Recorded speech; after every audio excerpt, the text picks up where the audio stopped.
What if I told you that Himawari has the potential to surpass Boruto? What if I told you that she's one of the strongest characters in the existence of the franchise and that I can prove it? You see, power in Naruto will continue to escalate as the show goes on, as with most battle animes. In some instances, these power-ups will make sense and follow a proper power scaling structure, while in other cases they most likely will not, which would then elicit the term power cliffing. And in essence, that simply means there's a dramatic escalation in power for a specific character or even a group of characters to validate the threat level of the enemy they must now oppose in a later arc or maybe a sequel. Now in some cases this isn't a bad thing, let's just call it a necessary evil, especially if it's executed properly. Now the reason I said all of that is because the purpose of this video is, for one, explaining the logic behind Himawari's new power-up revealed in a recent chapter of Boruto, and two, for you guys to decide whether it's a bad case of power cliffing or if it's a reasonable one. So pay keen attention to what I'm about to say. Himawari's power comes from not just one pure Otsutsuki, but two, and there's a logical reasoning for this. To understand why this makes sense, we need to go back to where it all started, back to the era of Kaguya and their two sons Hagoromo and Hamura. You know what, let's go back a little further than that. Let's go back to when Kaguya first arrived on the planet. Now what we know is that when Kaguya first arrived on the planet, the god tree was already planted, and it's implied by a side character that it's been there for over 1,000 years. Kaguya's mission along with Ishiki was to procure the chakra fruit and return it to the Otsutsuki clan. Well, at least in Naruto's interpretation of events. In Boruto, it's implied by Amado that Kaguya was meant to be fed to the god tree to provide vitality for the fruit. Either way, the fruit itself should have been returned to the clan. It's also implied by Amado that Kaguya betrayed Ishiki and attacked him while he was off guard, which resulted in him shrinking to a very small size, flying into the head of a nearby monk called Jigen, and living out the rest of his life feeding off his nutrients.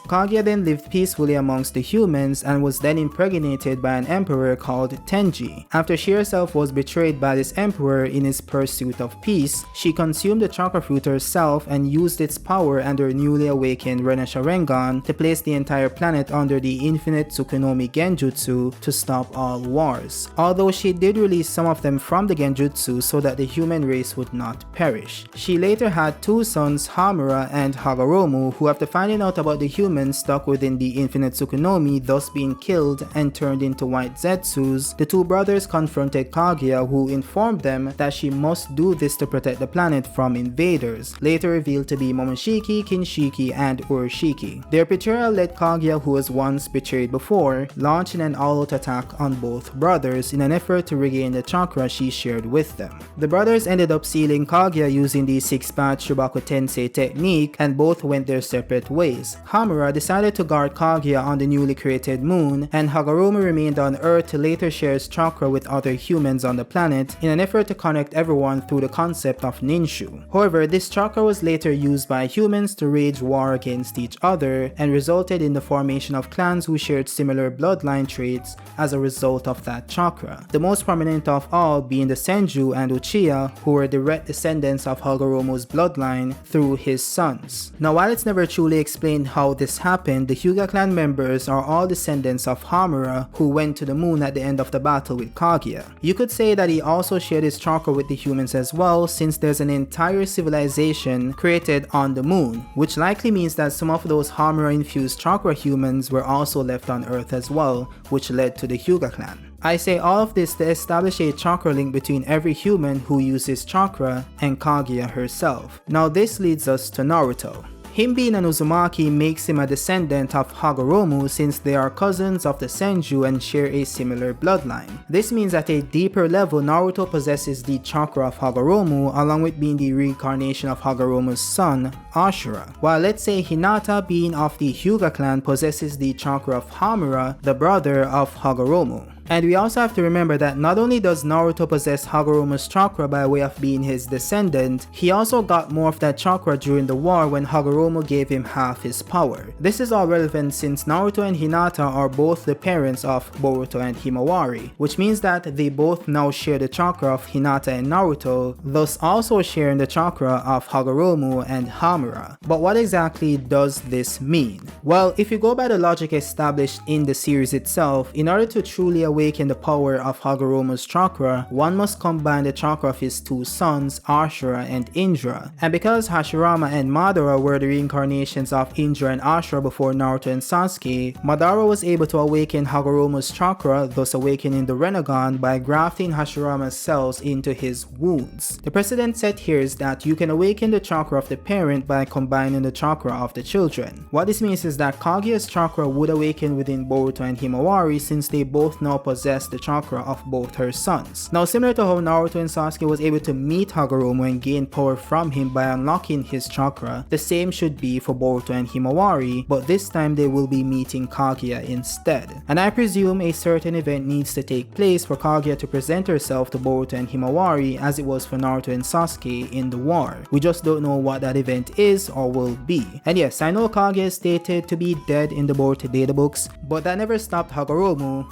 who was also dead and is still dead. Now, putting meeting spiritual entities aside, Kaguya's power itself is already within these characters, but it seems to be affecting them in different ways. I say this because Daemon in the recent chapter of Boruto called Boruto himself weak, but was in awe of the power he sensed within Himawari to the point where he thought that she could easily dodge his attack. We have to remember that Daemon is one of the cyborgs stated to be stronger than Jigen, who was stronger than full power Naruto and Sasuke. No Limiter Code, who was also stated to be stronger than Jigen, was easily beaten by this same Daemon, which means that he's actually a few tiers above Jigen. This same overpowered character thought the intensity of the power he sensed within Himawari was strong enough to not just dodge his attack, but to do it with ease. What this means is that just like Indra, Himawari naturally inherited most of the powerful chakra gained from Naruto and Hinata, which we deduced earlier would awaken Kaguya's chakra, while Boruto, who is 100% Otsutsuki, is stated to be weak by the same Daemon, which means that Boruto is more so like Indra, who will gain power down the line through hard work or maybe by using the power of another Otsutsuki's karma. And this parallel really makes sense because just like Indra, who was the brother who inherited Hagoromo's dojutsu abilities, Himawari is also the child who inherited the Byakugan while Boruto did not. Now of course he later found out that Tsuneri did something to Boruto which resulted in him gaining a Jogan, but that's not something he naturally awakened like Himawari did.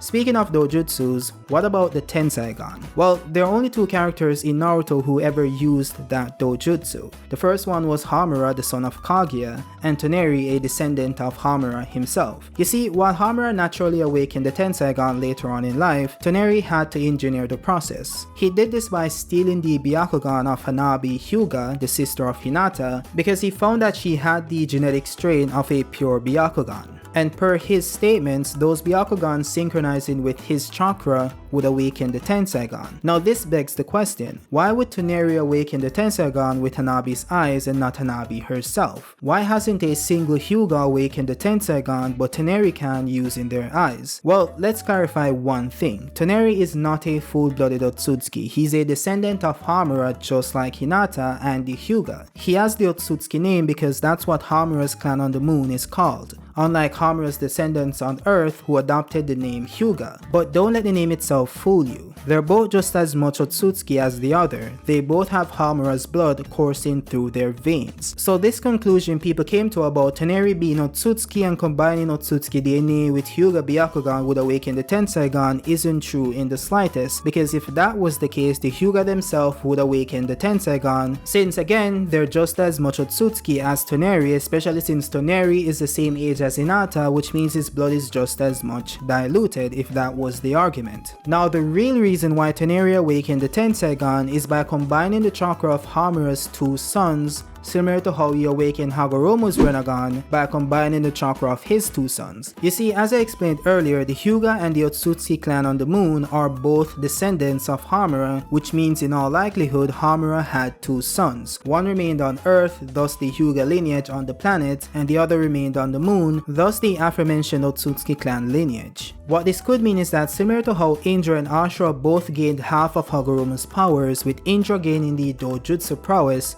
and Ashura possessing possessing the strong body slash physical energy, the same could be said for the sons of Hamura. The one who remained on the moon got the powerful chakra slash physical energy along with weak eyes, while the one who remained on Earth got the potent dojutsu capabilities but possessed weak chakra slash physical energy. Toneri, by implanting Nanabi's eyes into his eye socket and having it synergize with his powerful chakra, merged the two bloodlines, which awakened Hamura's chakra, thus awakening Hamura's Tenseigan. This again is similar to how you awaken Hagoromu's chakra and the Renegon by combining the chakra of his two sons Ashura and Indra. This leads us back to Himawari, since she strongly inherited the dojutsu prowess of the Hyuga bloodline and now has the chakra of Kaguya through the combination of Hinata and Naruto, who are descendants of Hamura and Hagoromu. She will now be able to truly awaken the Tenseigan. She doesn't need to take chakra from Toneri or anyone else from his bloodline to awaken the powerful chakra needed to awaken the Tenseigan, since she has the chakra of Kaguya herself, which Hamura himself had a portion of. And as stated earlier, Boruto likely has the chakra as well, but to a lesser extent, since Damon didn't sense the power within him, which would be a similar dynamic between Ashura and Indra. Boruto's Drogon probably has more to do with what Toneri did to him, as implied by Urashiki Otsutsuki. Now this leads us into the second Otsutsuki that plays a part in her power, that Otsutsuki being Shibai Otsutsuki. Now I came to this conclusion because I believe what Toneri did to Boruto was implant Shibai's cells into Hinata's womb when she was pregnant with Boruto, which affected him on a genetic level. You see, Shibai is pretty much introduced as the strongest character in the entire franchise. He ascended to a higher dimension because he became too powerful. Amado somehow came across the body Shibai left behind and cultivated his cells to later use in the modification of Ada and Damon, which resulted in them gaining some of his abilities and likely a portion of his strength. This would explain why Damon's power exceeds Jigen while not having a karma himself. I believe Toneri implanted these same cells within Hinata's womb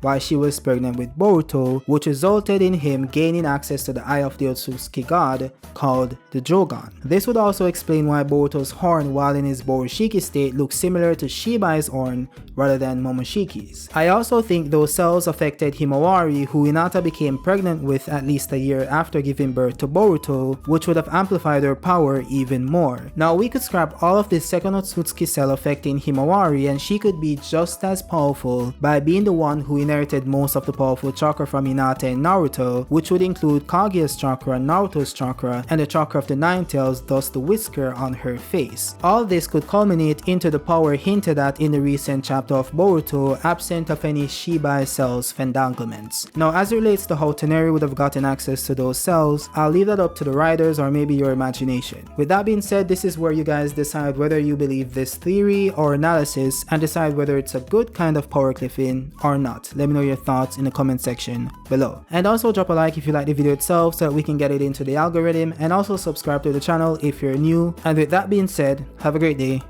Peace out.